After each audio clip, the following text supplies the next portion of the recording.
দেশের শাসন ব্যবস্থা তখন বিদেশিদের কাছে। দেশে তখন চারিদিকে লুটপাট, খুন, চুরি, ডাকাতি, বিভিন্ন অরাজকতায় ছড়িয়েছিল। দেশের শাসনভার তখন বিদেশিদের কাছে, আইন তাদের, পুলিশ তাদের, যার ফলে তাদের অত্যাচারের সীমা ছিল না। প্রত্যেক চাষির নীল চাষ করা বাধ্যতামূলক ছিল, যার ফলে জমি হয়ে যাচ্ছিল নষ্ট, যার জন্য চাষিরা অতিষ্ঠ হয়ে উঠেছিল। কিন্তু বাধা দেওয়ার মতো ক্ষমতা তাদের ছিল না। নীল চাষ না করলে চলতো অকথ্য অত্যাচার। এই অত্যাচার ও নীল চাষের বিরুদ্ধে সে সময় যে বাধা দিয়েছিল সে এই গল্পের রঘু ডাকাত। কিন্তু কিভাবে হলো রঘু বাংলার কুখ্যাত ডাকাত?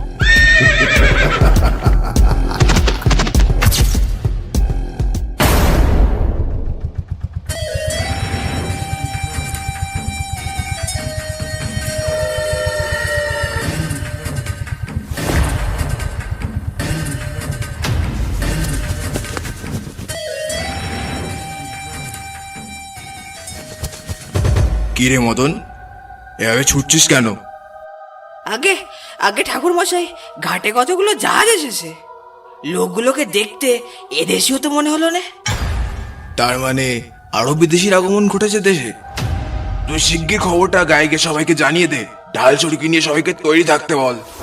আমাকে এক্ষুনি একবার রঘুর কাছে যেতে হবে। আর দেরি করিস না বাবা, তুই শিগগির যা।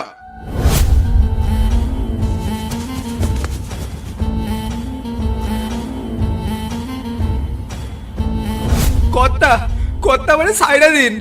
আবার সাতকুলের এই একখান মাত্র জমি, এই জমি খান নীল চাষে দিলি সারা বছর আমার বউ বাচ্চা নিয়ে অনাহারে মরতে হবে কর্তা। ওই জমিটা তোকে সারা জীবনের জন্য নীল চাষ করতে বলেছে সাহেব। সাহেবকে তো অনেক বুঝিয়েছি, কিন্তু সাহেব তো বোঝে না। কর্তা মরে গেলেও আমি এই জমি দিতে পারবো না কর্তা। এই জমির কারণে আমি সারাটা বছর বউ বাচ্চা নিয়ে দুবেলা হাত পেটা খেয়ে কোনো মতে বেঁচে আসি। এ অন্যায় আপনি করবেন না কর্তা, এ অন্যায় আপনি করবেন না। একে কিভাবে বুঝাতে হয় তা আমরা ভালোভাবেই জানি। এই তোরা খাড়ায় খাড়ায় কি দেখতেছস? মার ব্যাটারে মার।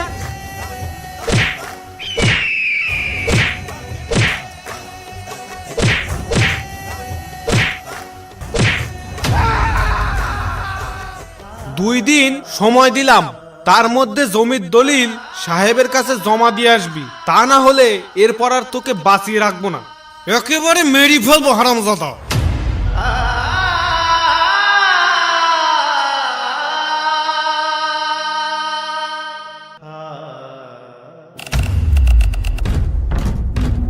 মা কালী দিব্যি, যতক্ষণ দেহে আছে প্রাণ এ বাংলার মাটিতে এক একটা ফিরিঙ্গিকে ধরবো, কাটবো আর এই গঙ্গার জলে ফেলবো। এটাই বঙ্গমায়ের কাছে আমার প্রতিজ্ঞা। জয় মা কালী।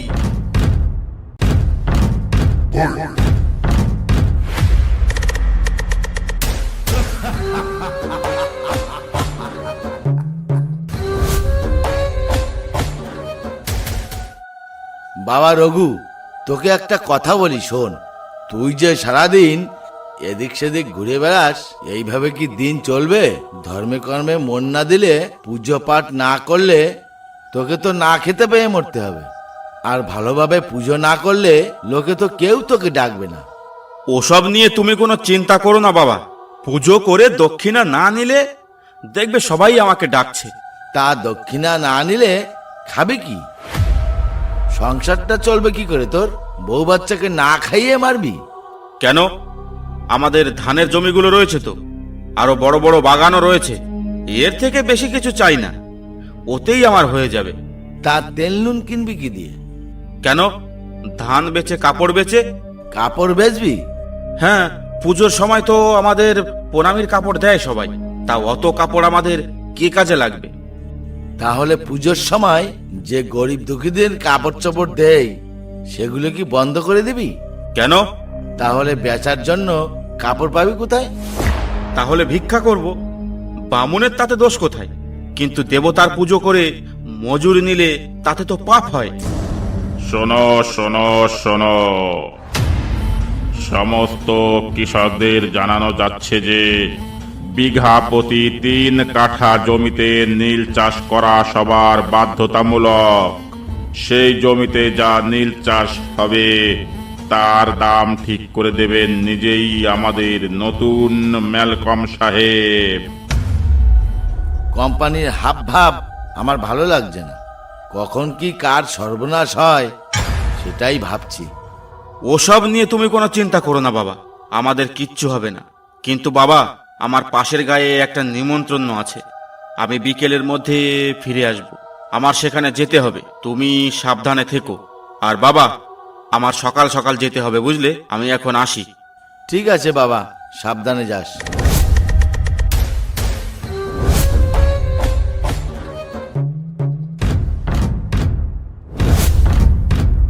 গজের ঘোষ, গ্রামের সবাই নীল চাষ ঠিকঠাক মতো করছে তো? আগে হুজুর, প্রায় সবাইকেই বুঝিয়ে সুঝিয়ে কাউকে কাউকে পিটিয়ে পিটিয়ে নীল চাষ করতে বাধ্য করেছি, আর কিছু লোক বাকি আছে। এই গ্রামের একটা চাষিও যেন নীল চাষ করতে অবাধ্য না হয়। তোমাকে টাকা দিয়ে কাজে রেখেছি কি জন্য? মেরে পিটিয়ে নীল চাষ করাও সব কটা ছোট লোককে। এগার চারিদিকে শুধু আমি নীল চাষ দেখতে চাই। সাহেব, শুধু নীল চাষ করলে সবাই খাবে কি? কি খাবে সেটা দেখে আমার লাভ নেই। তোমাকে যেটা বললাম সেটাই তুমি করো। তোমাকে বেশি বুঝতে হবে না, যাও কাজ করো।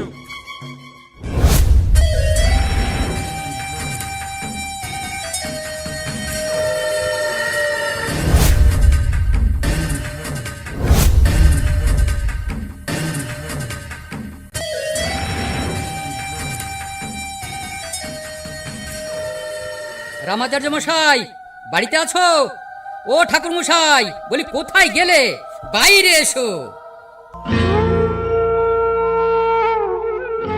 কি হলো গজেন বাবু, এত সকাল সকাল চিল্লামিল্লি করছো কেন? বলি কি হয়েছে? চেল্লামেল্লি নয়, বলছি যে এবার তোমার পুকুর পাড়ের ওই জমিতে নীল চাষ করতে হবে। আমার পুকুর পাড়ের জমিতে নীল চাষ? তুমি কি পাগল হয়ে গেছো? পুকুর পাড়ের জমিতে নীল চাষ করলে আমরা সারা বছর খাবো কি? কারণ ওই জমিতে একবার নীল চাষ করলে ওই জমিতে আর ধান চাষ হবে না। ওই জমিটা তোকে সারা জীবনের জন্য নীল চাষ করতে বলেছে সাহেব। তুমি একটু সাহেবকে বুঝিয়ে বলো, ওটা আমাদের ব্রহ্ম জমি। ওই জমিতে নীল চাষ করা যাবে না বাপু। সকাল সকাল এখান থেকে কেটে পড়ো, না হলে আমার ছেলে যদি জানতে পারে খুব খারাপ হয়ে যাবে কিন্তু। সাহেবকে তো অনেক বুঝিয়েছি, কিন্তু সাহেব তো বোঝে না। না শুনলেও উপায় নেই বাবা, ওই জমিটা নীল চাষের জন্য দিতে পারবো না। কাজটা ভালো করলে না ঠাকুর মশাই, সাহেব শুনলে রেগে যাবে। তা করলে করবে, আমার অন্নের ব্যবস্থা আগে। ঘরে অন্ন না থাকলে সাহেব কি আমায় খেতে দিতে আসবে?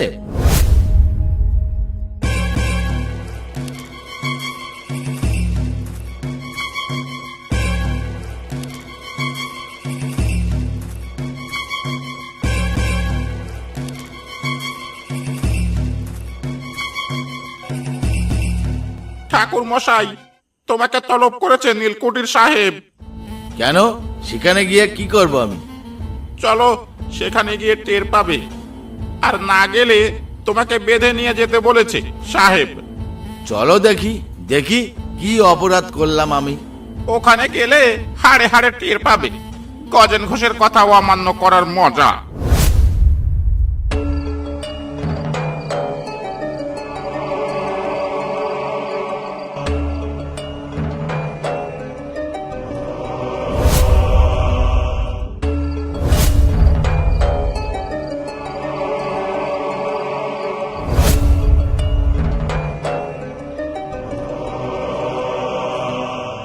আপনি রামাচার্য?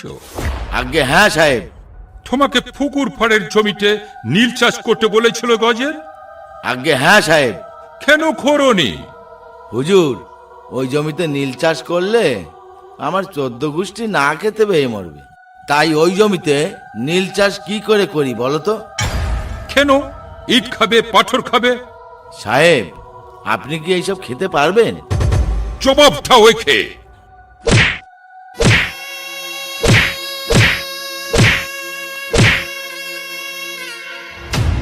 বিনা কারণে আমাকে এখানে ডেকে এনে এমন অপমান করা ঠিক হলো না কিন্তু সাহেব। নীল চাষ করবে কিনা বলো? সাহেব, এটা কিন্তু গরিবের উপর জুলুম। চলুম সহিম হোয়াট ইজ চলুম। আমার গায়ে এক বিন্দু রক্ত থাকতে আমি ওখানে নীল চাষ করতে দেব না। এখনো বলছি নীল চাষ করবে কিনা বলো। সাহেব, আপনি যা পারেন তাই করে নিন। Hit the bloody human. Punish him. I said punish him also right now.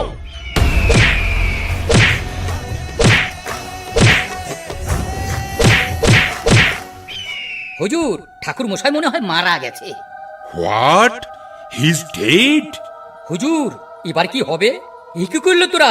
মারতে মারতে ঠাকুর মশাইকে তো মেরেই ফেললি। কর্তা, এইবার কি করব? কোনো ফাঁকা জায়গা দেখে ফেলে দিয়ে আয়, দেখিস কেউ যেন দেখতে না পায়। ঠিক আছে কর্তা, আপনি একদম ভাববেন না।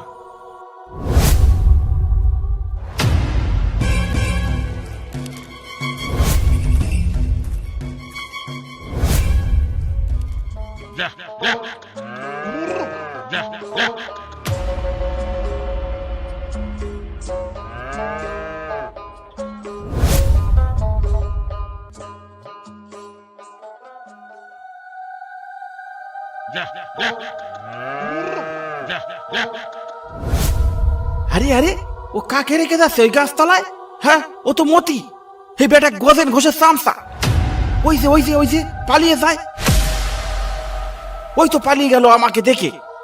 দেখি তো কাকে রেখে গেল ওখানে।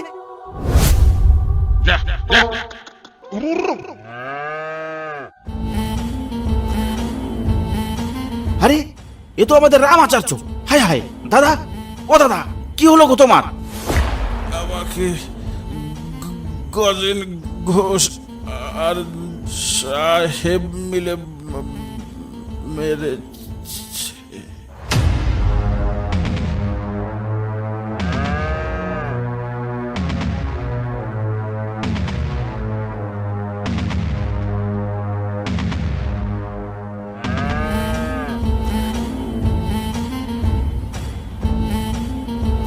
ও বৌদি, ও মাসিমা, কোথায় সবাই?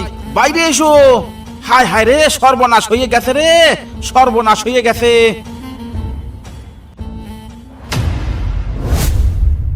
কি হলো কি হলো বলি, এত চিল্লামিল্লি কিসের? এ কি, এ কেমন করে হলো হরিদা? হায় হায় রে, আমার এত বড় সর্বনাশ কে করলো রে? বাবা রঘু, তুই কোথায় রে বাবা? এ কেমন করে হলো হরিদা? আমি যতটুকু দেখলাম, রামদাকে ওই গজেনের দুই চামচা মতি আর লালু এক গাছতলায় এই অবস্থায় বসিয়ে রাখতে। আমাকে দেখে ওরা পালিয়ে যায়। আর আমি যখন রামদার কাছে গেলাম, তখনও একটু একটু জান ছিল রামদা। আর আমাকে বিড় করে বলল, নীলকর সাহেব আর গজেন ঘোষ মিলে এই কাজ করেছে। বৌদি, আমি এখন আসি, আমার অনেক দেরি হয়ে গেল।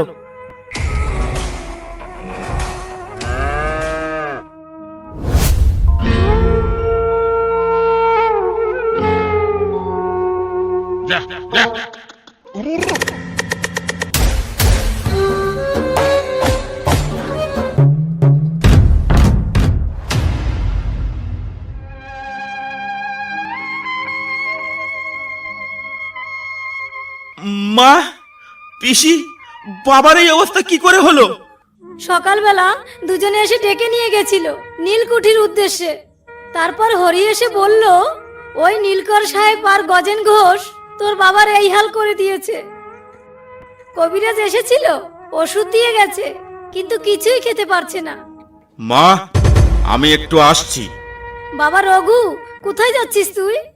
বাড়ি এসে বলছি। আমার জন্য কোনো চিন্তা করো না।